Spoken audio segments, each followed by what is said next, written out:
U.S. President Joe Biden tells Israel's Prime Minister Benjamin Netanyahu future U.S. support for the war depends on new steps to protect civilians. AP Washington correspondent Sagar Meghani reports. President Biden has issued a stark warning to Israel's leader after Israeli airstrikes killed 7 humanitarian aid workers in Gaza.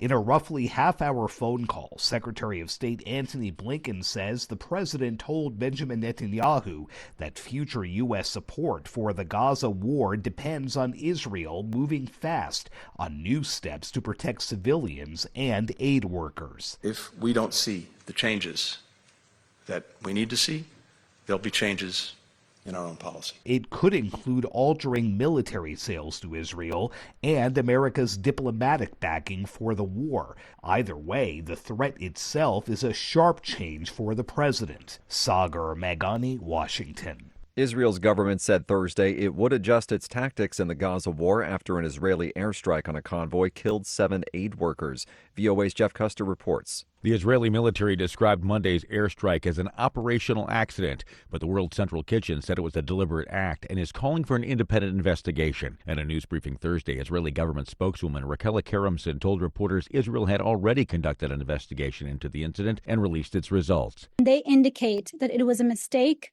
that followed a misidentification at night in very complex war conditions. But we are conducting a thorough and transparent examination of this case through the fact-finding assessment mechanism, an independent expert body. The spokeswoman said Israel plans to adjust its practices to make sure such an incident does not happen again, but added it could take weeks to implement those adjustments. Jeff Custer, VOA News. You'll find expanded coverage at voanews.com. This is VOA News. Work is underway to begin clearing the wreckage of Baltimore's Francis Scott Key Bridge more than a week after a faltering cargo ship crashed into it, sending the span collapsing into the harbor and killing 6 construction workers. White House Press Secretary Karine Jean-Pierre said Thursday U.S. President Joe Biden plans to meet with the families of workers lost in the collapse. The president will meet with loved ones of those individuals during his trip tomorrow. The 6 victims of the collapse were all immigrants from Mexico and Central America who were fixing potholes on the road's surface when the bridge collapsed early on March 26th. The UN human rights body backs measures against Myanmar and investigations in Iran. AP correspondent Charles de Ledesma reports. The UN's leading human rights body has agreed to measures aimed at putting pressure on Myanmar and Iran, whose governments have been accused of using violence against their own people. The Human Rights Council, made up of 47 member countries, backed by consensus, a measure that calls on governments to avoid exporting or selling jet fuel to Myanmar if they believe its ruling military junta might use the fuel to violate human rights in the war-wracked Southeast Asian nation. It also urged a halt to the illegal transfer of weapons, munitions and other military equipment to Myanmar. I'm Charles de Ledesma. Ukrainian Foreign Minister Dmytro Kuleba was in Brussels Thursday, where he urged NATO countries to provide more Patriot air defense batteries to Ukraine to counter Russian drone attacks. Speaking to reporters at NATO headquarters alongside German Foreign Minister Annalena Baerbock, Kuleba said he appreciated the response from the allies, quote, in particular Germany. Baerbock said NATO members heard Ukraine's call for air defenses loud and clear. After the strong call of the Ukrainian foreign minister, we will call in Europe again that everybody has to check where their air defense is, what they can provide for Ukraine, but also have this pledge worldwide. And it's not only words, it's action what matters now for you in Ukraine. NATO allies on Wednesday debated a plan to provide more predictable military support to Ukraine in the coming years as better armed Russian troops gain control on the battlefield. Alaska Airlines says Boeing has paid $160 million in initial compensation for losses that the airline suffered after a panel blew off one of its Boeing 737 MAX 9 jetliners in January. The airline said Thursday that it expects more compensation, but it didn't say how much.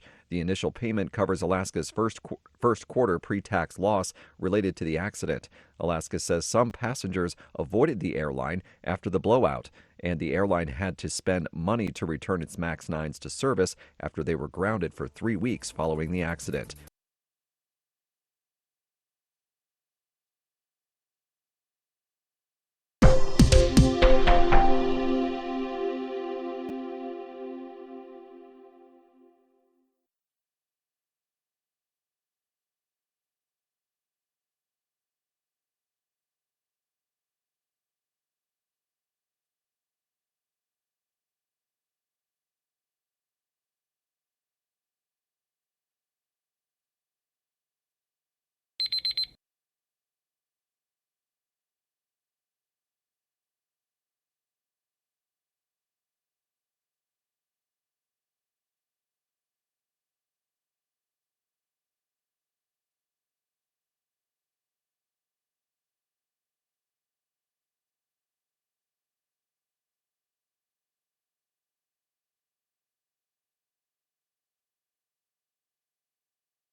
Thank you for watching. Can you do me a favor? Please leave a comment in the comments section below. That would really help. Thank you, and see you again soon.